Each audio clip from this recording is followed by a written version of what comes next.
Hello everybody. ఈరోజు goods and service tax ఫండమెంటల్స్లో మనం what is central national single unified GST, state it's advantages and disadvantages. What is central national single unified GST, state it's advantages and disadvantages అనే topic మీద మనం మాట్లాడదాం. Central national single unified GST, it's advantages and disadvantages. అంటే కేంద్రీయ లేదా జాతీయ ఏకీకృత GST అనగా ఏమి, దాని యొక్క ప్రయోజనాలు అలాగే పరిమితుల గురించి మనం ఈరోజు మాట్లాడదాం. Right. So what is central national single unified GST? కేంద్రీయ లేదా జాతీయ ఏకీకృత జిఎస్టీ అంటే ఏంటి, వాటి యొక్క ప్రయోజనాలు అలాగే పరిమితుల గురించి ఈరోజు మన క్లాస్లో మాట్లాడదాం.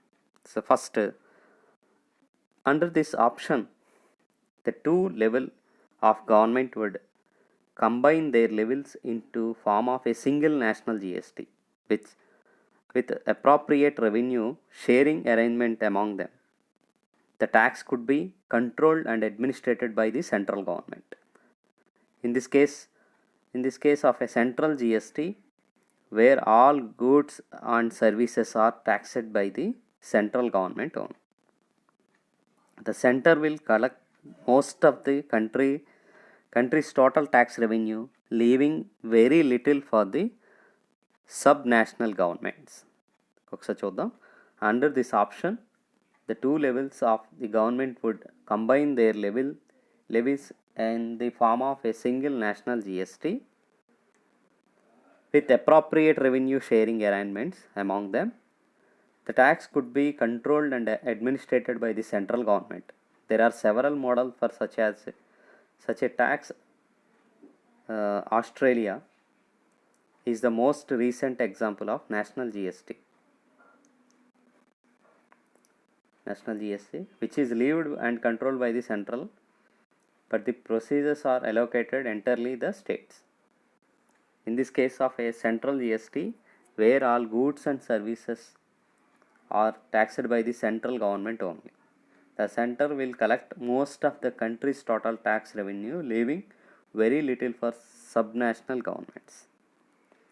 అంటే ఈ యొక్క కేంద్ర జిఎస్టీ గురించి మనం మాట్లాడుకుంటే కనుక, సెంట్రల్ జిఎస్టీ ఈ విధానంలో రెండు స్థాయిలో ప్రభుత్వాలు, అంటే రెండు స్థాయిలు అంటే ఏంటి, కేంద్ర మరియు రాష్ట్ర ప్రభుత్వాలు విధించేటువంటి పన్ను విధింపుని సమ్మిళితం చేసి ఏకీకృతం చేసి పన్నును ఒకే జాతీయ జిఎస్టీ విధానంలో ఆదాయానికి తగినటువంటి ప్రమాణంలో పంచుకునే విధంగా విధిస్తాయి. అంటే స్టేట్ అలాగే సెంట్రల్ పన్నుని సమ్మిళితం చేయడం అంటే ఏకీకృత పన్ను విధానంలో దాన్ని సమ్మిళితం చేసి ఒకే జాతీయ జిఎస్టీ విధానంలో వచ్చేటువంటి ట్యాక్స్ రూపంలో వచ్చేటువంటి ఆదాయాన్ని తగిన ప్రమాణంలో పంచుకునే విధంగా ఈ ట్యాక్స్ అనేవి కలెక్ట్ చేస్తాయి. ఈ సెంట్రల్ జిఎస్టీలో పన్ను నిర్వహణ మరియు నియంత్రణ యొక్క బాధ్యత కేంద్ర ప్రభుత్వమే నిర్వహిస్తుంది. పన్ను నిర్వహణ అలాగే నియంత్రణ కూడా ఈ బాధ్యతని కేంద్ర ప్రభుత్వమే నిర్వహిస్తుంది. సో ఈ విధానాన్ని అవలంబించడం కోసం అనేక రకాలైనటువంటి పద్ధతులు ఉన్నాయి. సో ఉదాహరణకి ఆస్ట్రేలియా దేశం ఒకే జాతీయ జిఎస్టీ విధానాన్ని అవలంబిస్తాం. సో ఆస్ట్రేలియాలో ఏం చేస్తున్నారు, ఒకే జాతీయ జిఎస్టీ విధానాన్ని అవలంబిస్తున్నారు. సో ఇందులో పన్ను విధింపు అలాగే వసూలు చేయడం, అంటే పన్ను వసూలు చేయడం అలాగే అసైన్ చేయడం, విధించడం, taxes లీవ్డ్ and controlled by the central government.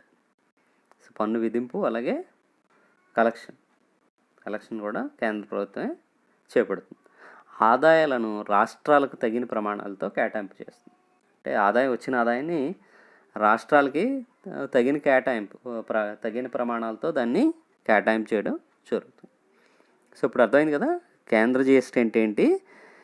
ఈ కేంద్ర జిఎస్టీ విధానంలో రెండు స్థాయిల్లో ప్రభుత్వాలు, కేంద్ర రాష్ట్ర ప్రభుత్వాలు విధించేటువంటి పన్నును సమ్మిళితం చేసి ఏకీకృతం చేసి పన్నును ఒకే జాతీయ జిఎస్టీ విధానంలో ఆదాయాన్ని తగిన ప్రమాణంలో పంచుకునే విధంగా విధిస్తాయి. ఇందులో నిర్వహణ మరియు నియంత్రణ బాధ్యతలను కేంద్ర ప్రభుత్వమే నిర్వహిస్తుంది. ఈ విధానాన్ని అవలంబించడం కోసం అనేక రకాలైనటువంటి పద్ధతులు ఉన్నప్పటికీ, ఈ ఉదాహరణగా మనం ఆస్ట్రేలియా దేశంలో విధించేటువంటి ఒకే జాతీయ జిఎస్టీ విధానాన్ని తీసుకోవచ్చు. ఇందులో పన్ను విధించడం అలాగే వసూలు చేయడం కూడా కేంద్ర ప్రభుత్వమే చేపడుతుంది. ఆదాయాలను రాష్ట్రాలకు కావాల్సినటువంటి ప్రమాణాలతో కేటాయింపు చేయడం జరుగుతుంది. సో దీన్ని మనం కేంద్ర జిఎస్టీ అంటాం, సెంట్రల్ జిఎస్టీ అంటాం. ఈ సెంట్రల్ జిఎస్టీ యొక్క అడ్వాంటేజెస్ చూస్తే కనుక, కేంద్ర జిఎస్టీ యొక్క ప్రయోజనాలు చూస్తే కనుక, మనం దీని ద్వారా వచ్చేటువంటి ప్రయోజనాలు చూస్తే, మొట్టమొదటిగా if levied on a comprehensive base at a single rate, it would clear the system of virtually all economic distortions and classification disputes. If levied on a comprehensive basis at a single rate, it would clear the system of virtually all economic distronics and classification disputes. అంటే ఇందులో ఈ కేంద్ర GST విధించేటువంటి విధానం వల్ల పన్ను సక్రమంగా లేదా సమగ్రంగా ఒకే రేటు ద్వారా విధించడం జరుగుతుంది. సో ఇది అనేక రకాలైనటువంటి ఆర్థిక వివాదాలకు ఉత్తమమైనటువంటి పరిష్కారం చూపించడం జరుగుతుంది. దీని ద్వారా ఈ కేంద్ర జిఎస్టీ ద్వారా పన్ను అనేది సమగ్రంగా ఒకే రేటు ద్వారా విధించడం జరుగుతుంది. ఇది అనేక రకాలైనటువంటి ఆర్థిక వివాదాలకి ఉత్తమమైనటువంటి పరిష్కారాన్ని చూపిస్తుంది. సో ఇది కేంద్ర జిఎస్టీ ద్వారా మనకు ఉన్నటువంటి ప్రయోజనంగా చెప్పుకోవచ్చు. Next, replacing 36 taxing statutes. Replacing 36 taxing statutes of the center and 35 state and union territories. With only one would lead to a substantial reduction in compliance cost and free up resources for other more productive pursuits. Replacing 36 taxing statutes of the center and the 35 states and union territories with only one would lead a sustainable reduce in compliance cost and free up resources for the more productive pursuits. అంటే 36 పన్నుల శాసనాలకి సంబంధించినటువంటి 36 పన్నుల tax సంబంధించినటువంటి శాసనాలకు సంబంధించినటువంటి ఒకే పన్ను విధానం ద్వారా భర్తీ చేయడం వల్ల అనేక రకాలైనటువంటి నిర్వహణ ఖర్చులు తగ్గుతాయి మరియు వనరుల కేటాయింపులో పారదర్శకత అనేది పెంపొందించడం జరుగుతుంది. అంటే number of taxes 36 state taxes ఏవైతే సెంట్రల్ గవర్నమెంట్కి 35 ఏమో స్టేట్ గవర్నమెంట్కి సంబంధించినటువంటి ట్యాక్సెస్, ఈ ట్యాక్స్ లాస్ ఇవన్నీ లేకుండా ఒకే ఒక పన్ను, అదే సెంట్రల్ గవర్నమెంట్కి సంబంధించినట్టు సెంట్రల్ జిఎస్టీ ద్వారా పన్ను విధానం ద్వారా మిగతా పన్నులన్నింటిని భర్తీ చేయడం ద్వారా అనేక రకాలైనటువంటి నిర్వహణ ఖర్చులు తగ్గుతాయి. అలాగే వనరుల కేటాయింపులో పారదర్శకత అనేది పెంపొందించడం జరుగుతుంది.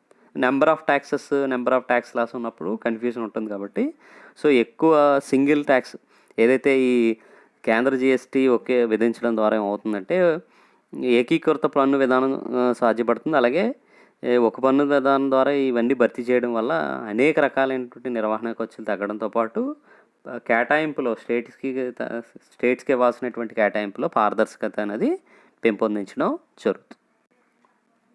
నెక్స్ట్ చూస్తే, it would make a common market for India a reality.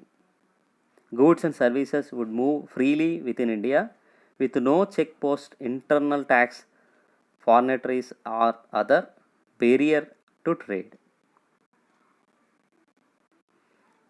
It would make common market for India a reality. Goods and services would move freely within India with no check post, internal tax, foreigners or other barrier to trade. అంటే ఏకీకృత పన్ను విధానం ద్వారా ఇది మన భారతదేశంలో ఉన్నటువంటి ఒక సాధారణమైనటువంటి మార్కెట్, ఇండియాలో ఉన్నటువంటి ఒక సాధారణమైనటువంటి మార్కెట్ను వాస్తవ రూపంలో ప్రతిబింబించడం జరుగుతుంది.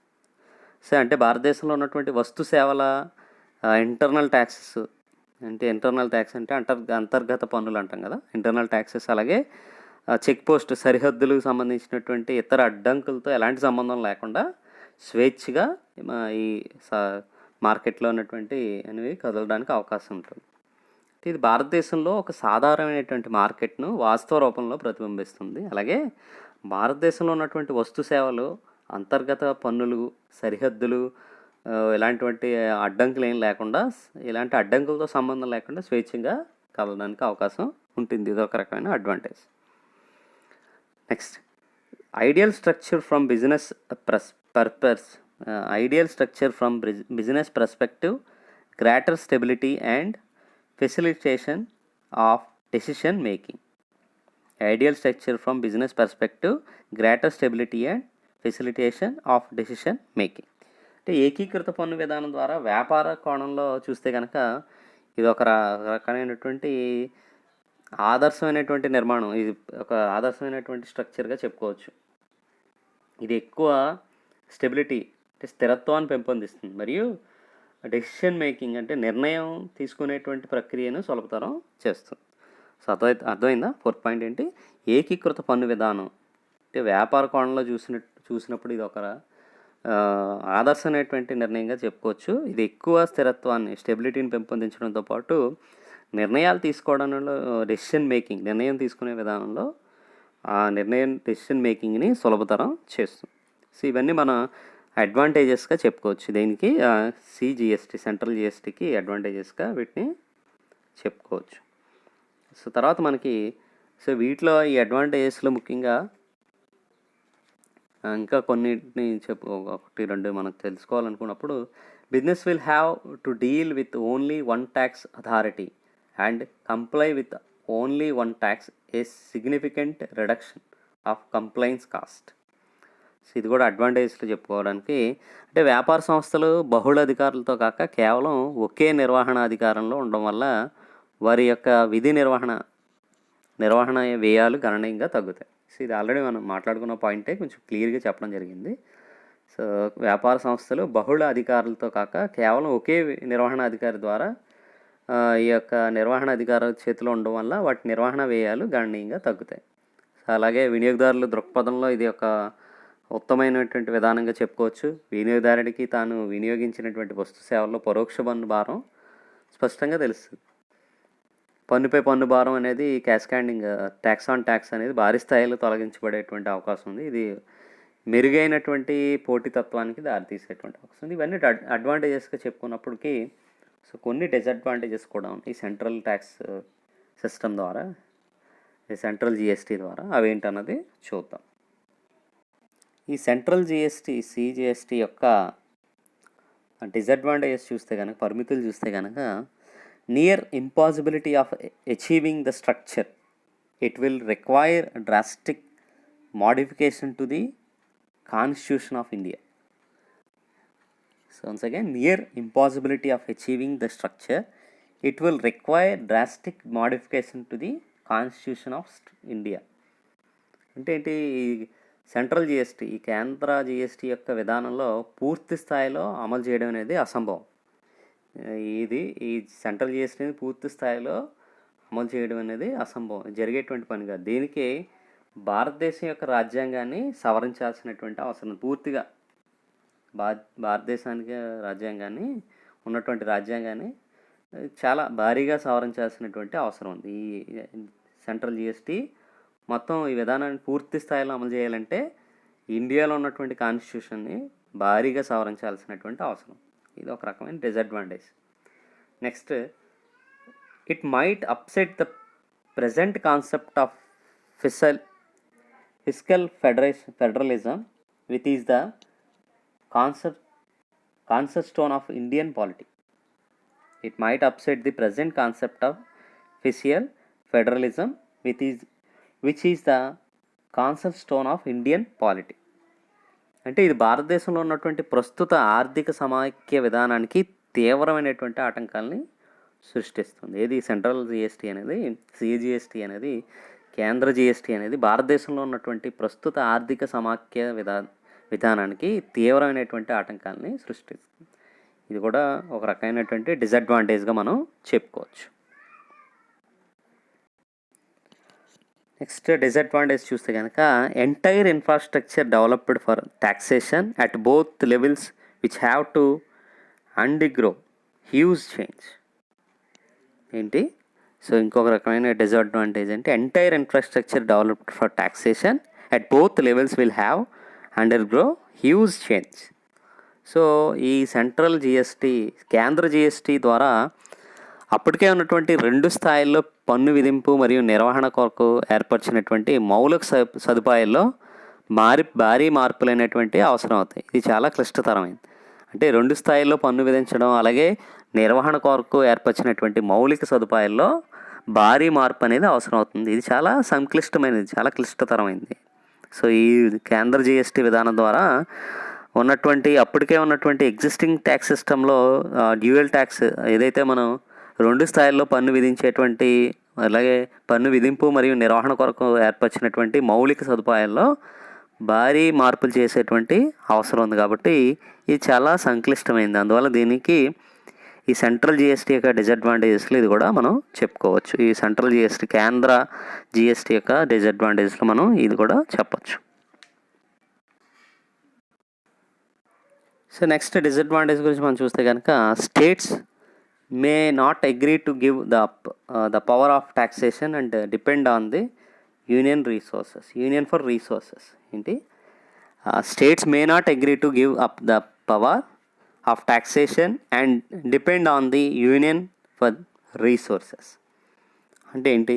ఈ సెంట్రల్ జిఎస్టీ ద్వారా రాష్ట్రాలు వాటి యొక్క పన్ను నిర్వహణ శక్తిని వదులుకొని వాటికి రావాల్సినటువంటి వనరులకే కేంద్ర ప్రభుత్వంపై ఆధారపడ్డాన్ని అంగీకరించకపోవచ్చు. ఇది కూడా ఒక రకమైన డిసడ్వాంటేజ్. అంటే రాష్ట్రాలకి అప్పటికే ఉన్నటువంటి వాటి యొక్క పన్ను నిర్వహణ మీద ఉన్నటువంటి శక్తిని వదులుకోవడానికి ఇష్టపడరు. అలాగే రాష్ట్రాలు అనేవి ఇష్టపడకపోవచ్చు. అలాగే వనరుల కోసం ఆ స్టేట్స్కి వచ్చేటువంటి వనరుల కోసం కేంద్ర ప్రభుత్వం మీద ఆధారపడడానికి కూడా ఈ రాష్ట్ర ప్రభుత్వాలు అంగీకరించకపోవచ్చు. ఇది కూడా ఒక రకమైన డిసడ్వాంటేజ్గా మనం చెప్పుకోవచ్చు.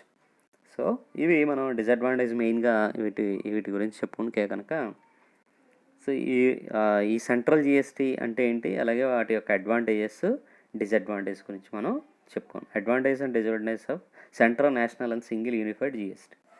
సో అసలు సెంట్రల్ జిఎస్టీ అంటే ఏంటి మనం తెలుసుకున్నాం కదా. కేంద్ర జిఎస్టీ ఈ విధానంలో 2 స్థాయిల్లోని ప్రభుత్వాలు అంటే కేంద్ర అలాగే రాష్ట్ర ప్రభుత్వాలు విధించేటువంటి పన్ను, ఇండివిజువల్గా విధించేటువంటి పన్ను సమ్మిళితం చేసి ఏకీకృత పన్ను విధానం ద్వారా ఏకీకృత పన్ను ద్వారా పన్నును ఒకే జాతీయ జిఎస్టీ విధానంలో ఆదాయానికి తగినటువంటి ప్రమాణంలో పంచుకునే విధంగా విధిస్తాయి. అంటే సెంట్రల్, స్టేట్ ఇవి పన్నును పంచుకునే విధానంలో యూనిఫైడ్ జిఎస్టీ సింగిల్ విధంగా ఈ సెంట్రల్ జిఎస్టీ విధిస్తాయి.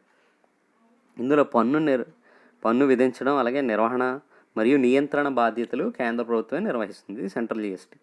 సో ఈ విధానాన్ని అవలంబించడానికి అనేక రకాలైనటువంటి పద్ధతులు ఉన్నప్పటికీ ఉదాహరణగా మనకి ఆస్ట్రేలియా దేశంలో ఒకే జాతీయ జిఎస్టీ విధానం అవలంబించడం జరుగుతుంది. ఇందులో పన్ను విధించడం అలాగే వసూలు చేయడం అనేటువంటి కార్యక్రమాలు కేంద్ర ప్రభుత్వమే చేపడుతుంది. ఆదాయాలను ఆ విధంగా పన్ను విధించి వసూలు చేయడం మీద వచ్చేటువంటి ఆదాయాలను రాష్ట్రాలకు తగిలినటువంటి ప్రమాణాల్లో కేటాయింపు కేంద్ర ప్రభుత్వం చేస్తుంది. సో ఇది కేంద్ర జిఎస్టీగా మనం సెంట్రల్ జిఎస్టీగా మనం చెప్పుకోవచ్చు. దీనికి కొన్ని అడ్వాంటేజెస్ అలాగే డిసడ్వాంటేజెస్ కూడా ఉన్నాయి. అవి ఏంటో కూడా మనం ఈ క్లాస్లో తెలుసుకున్నాం. సో ఈ విధమైన సెంట్రల్ జిఎస్టీ అంటే కేంద్ర జిఎస్టీ ద్వారా కొన్ని అడ్వాంటేజెస్ ఉన్నాయంటే పన్ను అనేది సమగ్రంగా ఒకే రేటు ద్వారా నిర్వహించడం, అంటే అనేక రకాలైనటువంటి ఆర్థిక వివాదాలు కొత్తమైనటువంటి పరిష్కారం చూపించడం, అలాగే డిఫరెంట్ టైప్స్ ఆఫ్ ట్యాక్సెస్ లేకుండా నెంబర్ ఆఫ్ ట్యాక్సెస్ అది 36, 35 ట్యాక్సెస్ లేకుండా ఒకే పన్ను విధానం వల్ల ఏమవుతుంది, నిర్వహణ ఖర్చులు తగ్గి వనరుల కేటాయింపులో పారదర్శకత అనేది పెంపొందిస్తుంది. అలాగే భారతదేశంలో ఒక సాధారణమైనటువంటి మార్కెట్ను వాస్తవ రూపంలో ప్రతిబింబించడానికి ఈ సెంట్రల్ జిఎస్టీ అనేది ఉపయోగపడుతుంది. దీని ద్వారా వస్తు సేవలు యొక్క ఇంటర్నల్ ట్యాక్సెస్, మన చెక్ పోస్టులు అలాగే మిగతా రకాలైనటువంటి అడ్డంకులతో సంబంధం లేకుండా స్వేచ్ఛగా చేసుకోవడానికి అవకాశం. సో ఏకీకృత పన్ను విధానం ద్వారా ఇది స్థిరత్వం పెంపొందించడంతో పాటు డెసిషన్ మేకింగ్లో చాలా ఈజీ డెసిషన్ మేకింగ్కి ఇది ఉపయోగపడుతుంది. సో అలాగే ఒకే నిర్వహణాధికారి ఉండడం వల్ల వీటి యొక్క నిర్వహణ ఖర్చులు తగ్గుతాయి. అలాగే వినియోగదారులకి ఇది ఉత్తమమైన విధానంగా కనిపిస్తుంది. వినియోగదారునికి తాను వినియోగించే వస్తు సేవల మీద ఉన్నటువంటి పరోక్ష పన్ను భారం స్పష్టంగా తెలుస్తుంది. పన్నుపై పన్ను భారం ప్రభావం అనేది భారీ స్థాయిలో తొలగించబడుతుంది. ఇది మెరుగైన పోటీతత్వానికి దారితీస్తుంది. సో ఈ విధమైన అడ్వాంటేజెస్తో పాటు కొన్ని డిసడ్వాంటేజెస్ కూడా ఉన్నాయి. ఆ డిసడ్వాంటేజెస్ ఏంటంటే సో పూర్తిగా అమలు చేయడం అనేది కష్టం సెంట్రల్ జిఎస్టీ అనేది. దీనికి భారతదేశంలో ఉన్నటువంటి రాజ్యాంగాన్ని భారీగా సవరించాల్సినటువంటి అవసరం ఉంది.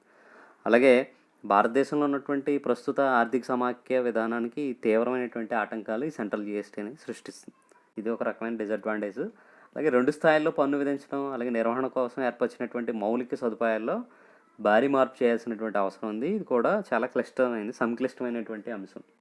ఇది కూడా ఒక రకమైన డిసడ్వాంటేజ్గా చెప్పుకోవచ్చు. అలాగే రాష్ట్రాలు అప్పటికే ఉన్నటువంటి వాటి పన్ను వసూలు చేసుకునేటువంటి నిర్వహణ శక్తిని వదులుకోవడం, అలాగే వనరుల కోసం కేంద్ర ప్రభుత్వం మీద ఆధారపడడం అనేది అంగీకరించకపోవచ్చు రాష్ట్ర ప్రభుత్వాలు.